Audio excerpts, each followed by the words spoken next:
मधुबन के बाबा, मधुबन के बाबा मुरली वाले, आपका क्या कहना, आपका क्या कहना। ओम शांति। आज 11 दिसंबर 2024 के साकार मधुर महावाक्य हैं। आज मीठे मीठे बाप दादा बोले, मीठे बच्चे, बाप का मददगार बन इस आयरन एज्ड पहाड़ को गोल्डन एज्ड बनाना है। पुरुषार्थ कर नई दुनिया के लिए फर्स्ट क्लास सीट रिजर्व करानी है। बाबा ने कहा, मीठे बच्चे, बाप का मददगार बन इस आयरन एज्ड पहाड़ को गोल्डन एज्ड बनाना है। पुरुषार्थ कर नई दुनिया के लिए फर्स्ट क्लास सीट रिजर्व करानी है। बाबा ने आज प्रश्न पूछा कि बाप की फर्ज अदाई क्या है, कौन सा फर्ज पूरा करने के लिए संगम पर बाप को आना पड़ता है। तो उत्तर में बाबा कहते, बीमार और दुखी बच्चों को सुखी बनाना, माया के फंदे से निकाल घनेरे सुख देना, यह बाप की फर्ज अदाई है जो संगम पर ही बाप पूरी करते हैं।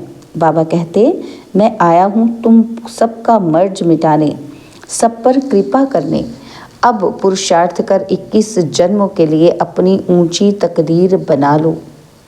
मुरली का गीत है, भोलेनाथ से निराला और कोई नहीं। ओम शांति। भोलानाथ शिव भगवानुवाच। ब्रह्मा मुख कमल से बाप कहते हैं, यह वैरायटी भिन्न भिन्न धर्मों का मनुष्य सृष्टि झाड़ है ना। इस कल्प वृक्ष अथवा सृष्टि के आदि मध्य अंत का राज बच्चों को समझा रहा हूँ। गीत में भी इनकी महिमा है। शिव बाबा का जन्म यहाँ है। बाप कहते हैं, मैं आया हूँ भारत में। मनुष्य यह नहीं जानते कि शिव बाबा कब पधारे थे, क्योंकि गीता में श्री कृष्ण का नाम डाल दिया है। द्वापर की तो बात ही नहीं। बाप समझाते हैं, बच्चे, 5000 वर्ष पहले भी मैंने आकर ये ज्ञान दिया था। इस झाड़ से सभी को मालूम पड़ जाता है। झाड़ को अच्छी रीति देखो। सतयुग में बरोबर देवी देवताओं का राज्य था। त्रेता में राम सीता का है। बाबा आदि मध्य अंत का राज बतलाते हैं। बच्चे पूछते हैं, बाबा हम माया के फंदे में कब फंसे। बाबा कहते हैं, द्वापर से।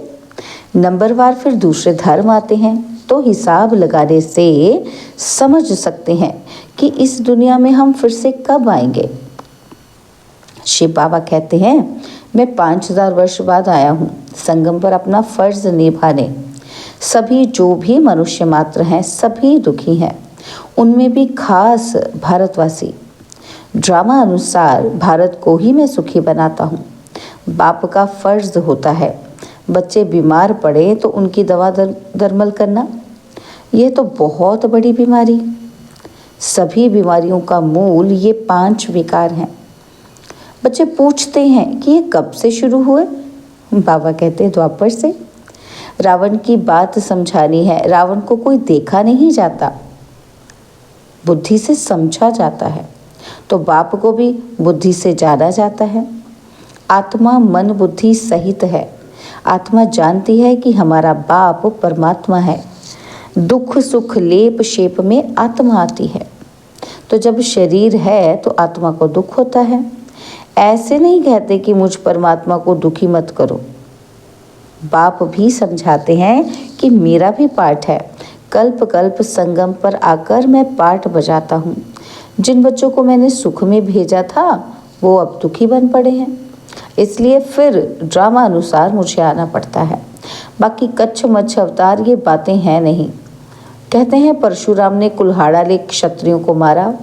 यह सब है दंत कथाएं। तो अब बाप समझाते हैं, मुझे याद करो। यह है जगत अम्बा और जगत पिता। मदर और फादर कंट्री करते हैं ना, तो भारतवासी भी याद करते हैं। तुम माता पिता, हम बालक तेरे, तुम्हारी कृपा से सुख घनेरे तो बरोबर मिल रहे हैं। और फिर जो जितना पुरुषार्थ करेंगे, जैसे बाइस्कोप में जाते हैं, फर्स्ट क्लास का रिजर्वेशन कराते हैं ना, तो बाप भी कहते हैं चाहे सूर्यवंशी चाहे चंद्रवंशी में सीट रिजर्व कराओ।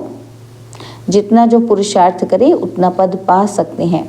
तो सब मर्ज मिटाने बाप आए हैं। रावण ने सबको बहुत दुख दिया है। कोई भी मनुष्य मनुष्य की गति सदगति कर न सके। यह है ही कलयुग का अंत। गुरु लोग शरीर छोड़ते हैं, फिर यहाँ ही पुनर्जन्म लेते हैं, तो फिर वह औरों की क्या सदगति करेंगे? क्या इतने सभी अनेक गुरु मिलकर पतित सृष्टि को पावन बनाएंगे? गोवर्धन पर्वत कहते हैं ना, तो यह माताएं इस आयरन एज्ड पहाड़ को गोल्डन एज्ड बनाती हैं। गोवर्धन की फिर पूजा भी करते हैं, वह है तत्व पूजा। सन्यासी भी ब्रह्म अथवा तत्व को याद करते हैं, समझते हैं वही परमात्मा है, ब्रह्म भगवान है। बाप कहते हैं यह तो भ्रम है। ब्रह्मांड में तो आत्माएं अंडे मिसल रहती हैं। निराकारी झाड़ भी दिखाया गया है। हर एक का अपना अपना सेक्शन है। इस झाड़ का फाउंडेशन है भारत का सूर्यवंशी चंद्रवंशी घराना, और फिर वृद्धि होती है। मुख्य है 4 धर्म, तो हिसाब करना चाहिए कौन कौन से धर्म कब आते हैं। जैसे गुरु नानक 500 वर्ष पहले आए, ऐसे तो नहीं कि सिख लोग कोई 84 जन्म का पाठ बजाते हैं। बाप कहते हैं 84 जन्म सिर्फ तुम ऑलराउंड ब्राह्मणों का है। तो बाबा ने समझाया है कि तुम्हारा ही ऑलराउंड पाठ है। ब्राह्मण देवता क्षत्रिय वैश्य शूद्र तुम बनते हो। जो पहले देवी देवता बनते हैं वही सारा चक्र लगाते हैं। बाप कहते हैं तुमने वेद शास्त्र तो बहुत सुने, अब ये सुनो और जज करो कि शास्त्र राइट है या गुरु लोग राइट हैं, और या जो बाप सुनाते हैं वो राइट है। बाप को तो कहते ही हैं ट्रुथ, और मैं सच बतलाता हूँ जिससे सतयुग बन जाता है, और द्वापर से लेकर तुम झूठ सुनते आए हो तो उससे नरक बन पड़ा है। बाप कहते हैं मैं तुम्हारा गुलाम हूँ। भक्ति मार्ग में तुम गाते आए हो।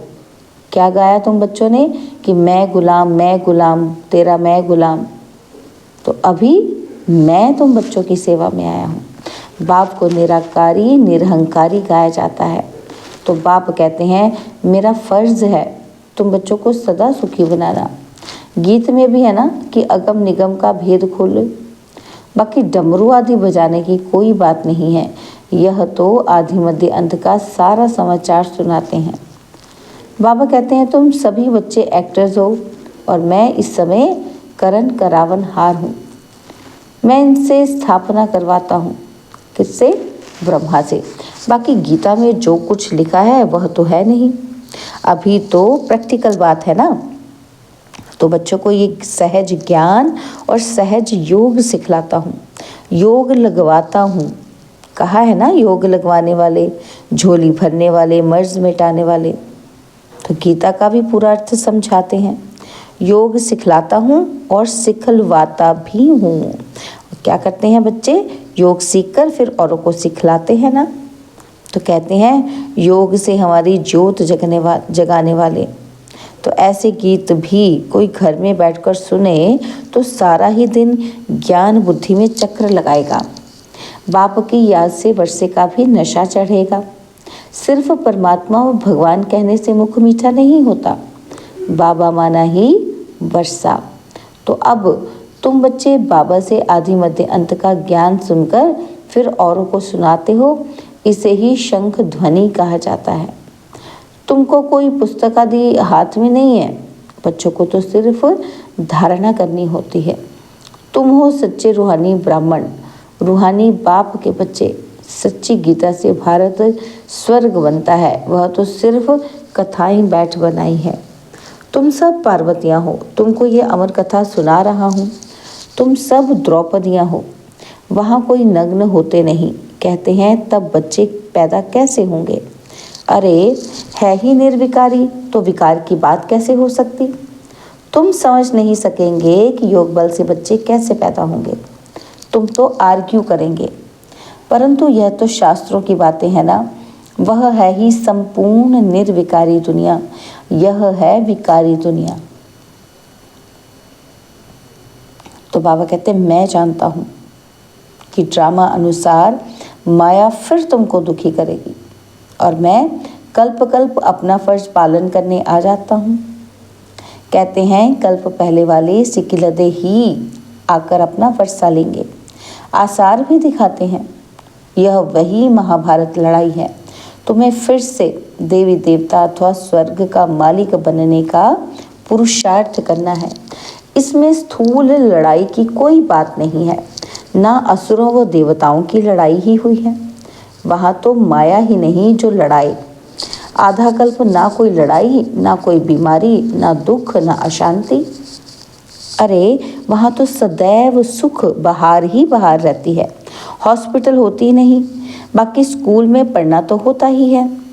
अब तुम हर एक यहाँ से वर्षा ले जाते हो। मनुष्य पढ़ाई से अपने पैर पर खड़े हो जाते हैं, इस पर कहानी भी है। कोई ने पूछा कि तुम किसका खाती हो, तो कहा हम अपनी तकदीर का खाती हैं। वह होती है हद की तकदीर। अभी तुम अपनी बेहद की तकदीर बनाते हो। तुम ऐसी तकदीर बनाते हो जो 21 जन्म फिर अपना ही राज्य भाग्य भोगते हो। यह है बेहद के सुख का वर्षा। अब तुम बच्चे कॉन्ट्रास्ट को अच्छी रीति जानते हो। भारत कितना सुखी था, अब क्या हाल है। जिन्होंने कल्प पहले राज्य भाग्य लिया होगा वही अब लेंगे। ऐसे भी नहीं कि जो ड्रामा में होगा वो मिलेगा। फिर तो भूखे ही मर जाएंगे। तो यह ड्रामा का राज पूरा समझना है। शास्त्रों में कोई ने कितनी आयु, कोई ने कितनी लिख दी है।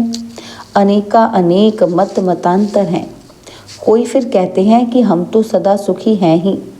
अरे तुम कभी बीमार नहीं होते हो। वह तो कहते हैं रोग आदि तो शरीर को होता है, आत्मा निर्लेप है। अरे चोट आदि लगती है तो दुख आत्मा को होता है ना। ये बड़ी समझने की बातें हैं। यह स्कूल है, एक ही टीचर पढ़ाते हैं, नॉलेज एक ही है, एम ऑब्जेक्ट एक ही है, नर से नारायण बनने की। जो नापास होंगे वह चंद्रवंशी में चले जाएंगे। जब देवताएं थे तो क्षत्रिय नहीं, और जब क्षत्रिय थे तो वैश्य नहीं, और जब वैश्य थे तो शूद्र नहीं। यह सब समझने की बातें हैं। माताओं के लिए भी अति सहज है, एक ही इम्तिहान है।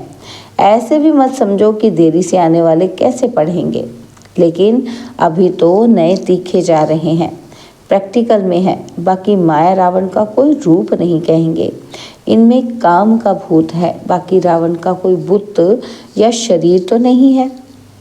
अच्छा, सभी बातों का सैक्रिन है मन मना भव। कहते हैं मुझे याद करो तो इस योग अग्नि से विकर्म विनाश होंगे। बाप गाइड बनकर आते हैं। बाबा कहते हैं बच्चे मैं तो सम्मुख तुम बच्चों को पढ़ा रहा हूँ, कल्प कल्प अपनी फर्ज अदाई पालन करता हूँ। पारलौकिक बाप कहते हैं मैं अपना फर्ज बजाने आया हूँ। तुम बच्चों की मदद से मदद देंगे तब तो तुम भी पद पाएंगे। मैं कितना बड़ा बाप हूँ, कितना बड़ा यज्ञ रचा है। ब्रह्मा की मुख वंशावली तुम सभी ब्राह्मण ब्राह्मणियाँ भाई बहन हो। जब भाई बहन बने तो स्त्री पुरुष की दृष्टि बदल जाए। पाप कहते हैं इस ब्राह्मण कुल को कलंकित नहीं करना, पवित्र रहने की युक्तियां हैं। मनुष्य कहते हैं ये कैसे होगा, ऐसे तो हो नहीं सकता कि इकट्ठे रहें और आग न लगे। बाबा कहते हैं बीच में ज्ञान तलवार होने से कभी आग नहीं लग सकती, परंतु जबकि दोनों मनमना भव रहें, शिव बाबा को याद करते रहें, अपने को ब्राह्मण समझे। मनुष्य तो इन बातों को नहीं समझने के कारण हंगामा मचाते हैं, यह गालियाँ भी खानी पड़ती हैं। तो श्री कृष्ण को थोड़े कोई गाली दे सकता है। श्री कृष्ण ऐसे आ जाएं तो विलायत आदि से एकदम एरोप्लेन में भाग आए, भीड़ मच जाए, भारत में पता नहीं क्या हो जाए। अच्छा, आज भोग है और यह है पियर घर और वह है ससुर घर। संगम पर मुलाकात होती है। कोई कोई इनको जादू समझते हैं।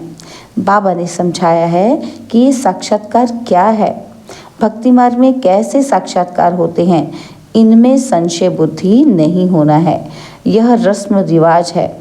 शिव बाबा का भंडारा है तो उनको याद करके भोग लगाना चाहिए। योग में रहना तो अच्छा ही है, बाबा की याद रहेगी। अच्छा, मीठे मीठे सिकिलते बच्चों प्रति माता पिता, बाप दादा का याद प्यार और गुड मॉर्निंग। रूहानी बाप की रूहानी बच्चों को नमस्ते। हम रूहानी बच्चों की रूहानी बाप दादाजी को दिलवा जान सिखवा प्रेम से नमस्ते। ओम शांति। प्यारे बाबा, मीठे बाबा, मेरे बाबा, शुक्रिया बाबा, शुक्रिया बाबा, शुक्रिया। धारणा के लिए मुख्य सार है, पहला पॉइंट है, स्वयं को ब्रह्मा मुख वंशावली समझकर पक्का पवित्र ब्राह्मण बनना है। कभी अपने इस ब्राह्मण कुल को कलंकित नहीं करना है। और सेकंड पॉइंट है, बाप समान निराकारी निरहंकारी बन अपनी फर्ज अदाई पूरी करनी है। रूहानी सेवा पर तत्पर रहना है। बाबा ने हमें वरदान दिया, स्नेह की शक्ति से माया की शक्ति को समाप्त करने वाले संपूर्ण ज्ञानी भव। स्नेह की शक्ति से माया की शक्ति को समाप्त करने वाले संपूर्ण ज्ञानी भव। स्नेह में समाना ही संपूर्ण ज्ञान है। स्नेह ब्राह्मण जन्म का वरदान है।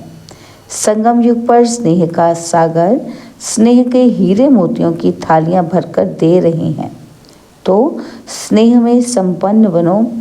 स्नेह की शक्ति से परिस्थिति रूपी पहाड़ परिवर्तन हो पानी समान हल्का बन जाएगा। माया का कैसा भी विकराल रूप व रॉयल रूप सामना करे तो सेकंड में स्नेह के सागर में समा जाओ। तो स्नेह की शक्ति से माया की शक्ति समाप्त हो जाएगी।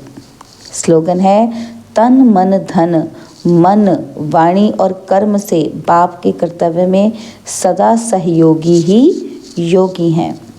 तन मन धन मन वाणी और कर्म से बाप के कर्तव्य में सदा सहयोगी ही योगी हैं। ओम शांति।